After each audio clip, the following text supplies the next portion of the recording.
Hello, everybody. Today's first review is going to be of Ballerina, which is from the John Wick universe. So this one I gave a 7 out of 10 to. I just didn't feel like it stood up quite as well as the other movies. It was still a fun watch, but I don't think it would be one that I would um, go back and watch over and over and over again, like I can with the John Wick series. I might watch it again, like if I do like a John Wick marathon, probably watch this movie again, just because it is part of that universe. And I believe that there is like Monkey Man and like a couple other ones that are also part of this universe too, or at least they're produced or directed by the same people, I do believe. So yeah, it's going to be interesting to see exactly where this universe goes because I know John Wick 5 is in the works right now, so we'll see, because I have a feeling like all of these characters are going to somehow kind of end up mashing together. So in this one, we had Anna de Armas as Eve, Keanu Reeves as John Wick, Ian McShane as Winston, Angelica Houston as the director, Gabriel Bryan as the Chancellor, Catalina Sandino Moreno as Lena, Ava Joyce McCarthy as Ella, and then Norman Reedus as Daniel Pine. I believe, yeah, no, it was definitely Lena that was Eve's sister, yes, in the movie. But we'll get into that in a little bit, because we obviously have to go over our notes. So at the very beginning of the movie, we have this girl who's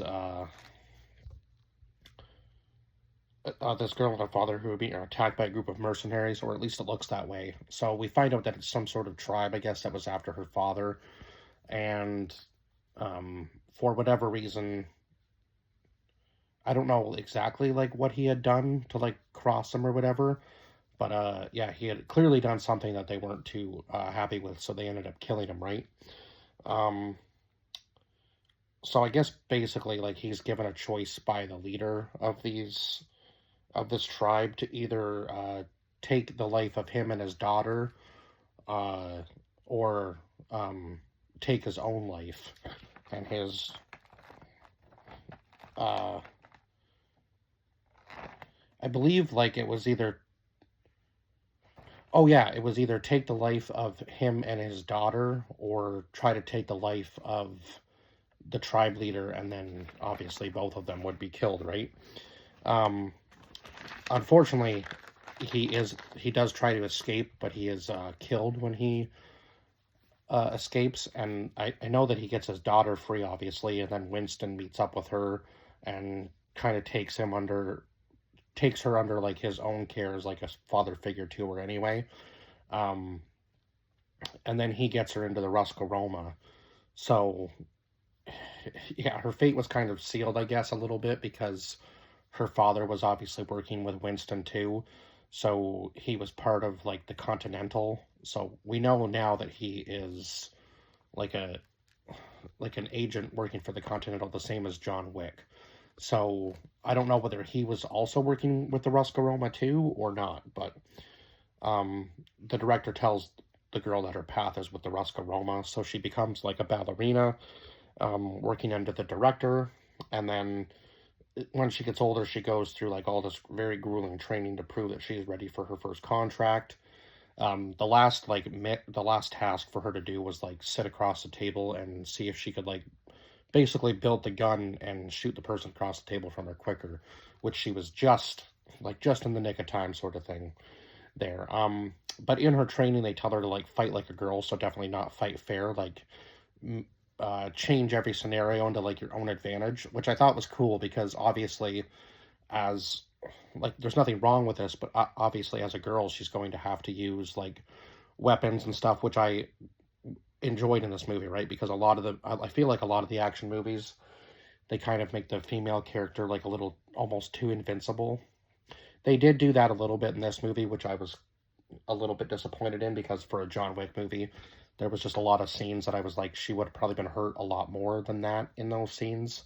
And she kind of like almost came out with like no scrapes or bruises or like cuts or anything until like the very end of the movie where it got like super intense. But I mean, maybe they were trying to kind of like save it for that, but also like if you're a fan of the John Wick movies, you know that like John is getting like beat up a lot of the time and he's like barely able to move a lot, and I mean he gets thrown off of a building in one of the movies and somehow still makes it out alive. So it's just kind of crazy to me that they kind of made her a little bit like the invincibility thing a little bit too much for this movie for what it is.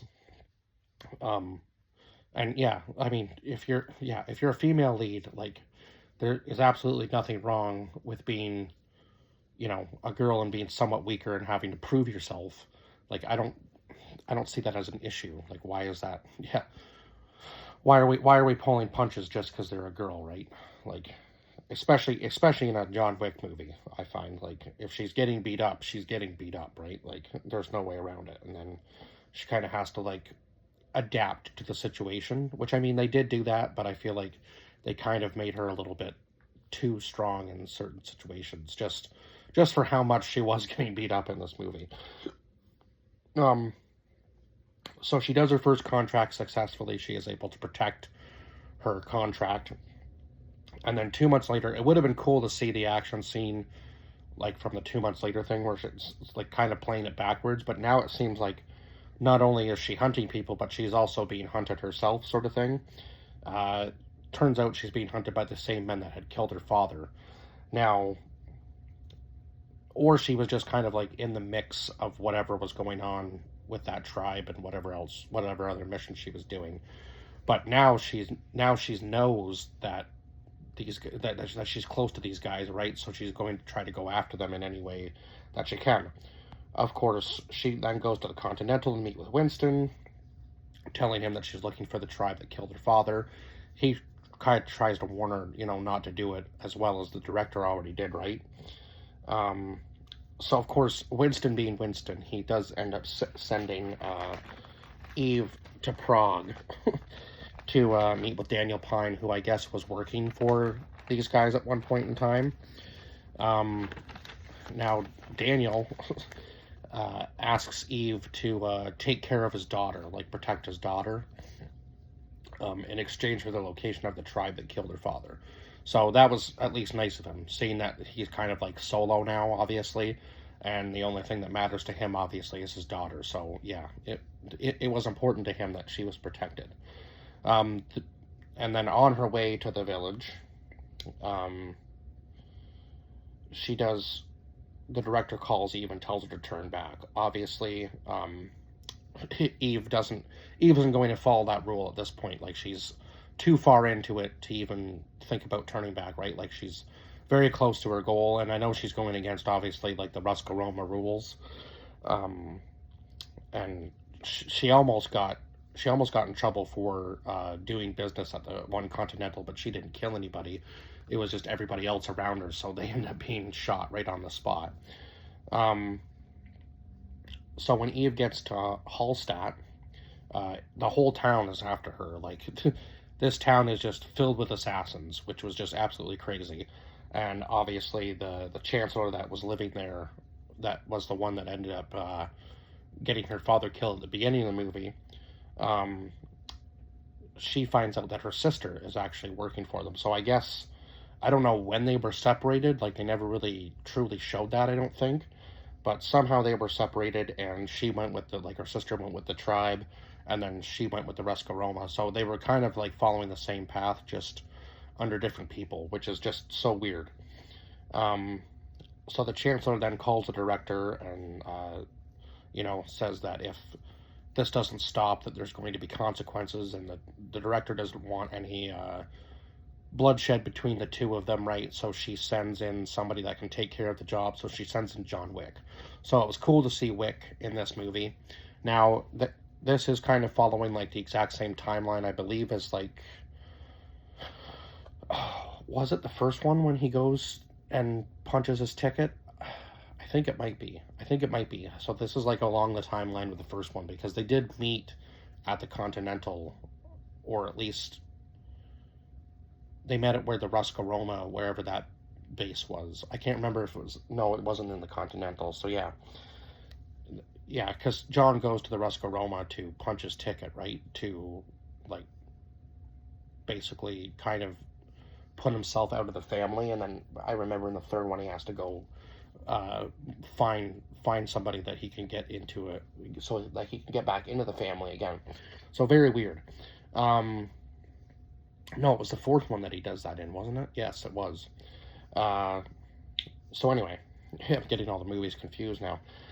Uh, so Wick goes after. Well, he doesn't really want to go after Eve, obviously, but um, he does fight her, and then he kind of like gives her the chance. He's like, "Okay, I'll give you till midnight to finish this job, and if it's not, consequences," which is like basically his favorite thing to say. I think was like giving out consequences to people. So Eve does kill the Chancellor, and she is able to save Ella.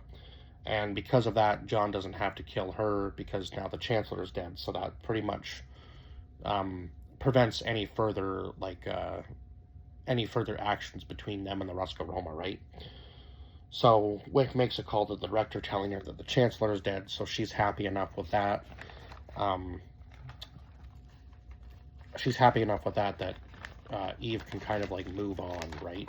And just go on about her own life, I guess, now, right. And I think that was pretty much it. Now, the action sequences in this were very unique. A lot of the weapons. Now, I did notice maybe they didn't do like the whole. The actions were different in this one because, like in John Wick, he's reloading the gun a lot, but in this one, it was just like a town full of assassins, so she just kind of kept like switching the weapons constantly, right? And like using the grenades in the one scene was cool.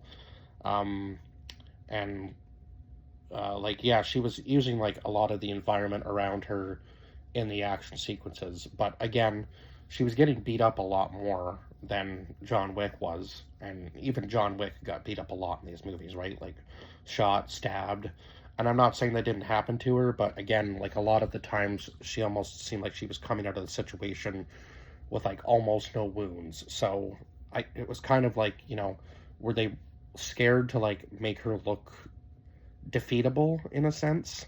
Like, I don't know. Like, it just, for a John Wick movie, like the good guy does get beat up quite a bit, even though he still like overcomes. Even John Wick had to overcome and adapt a lot of things, right, throughout the first four movies. So I would like to see a second one of these, just because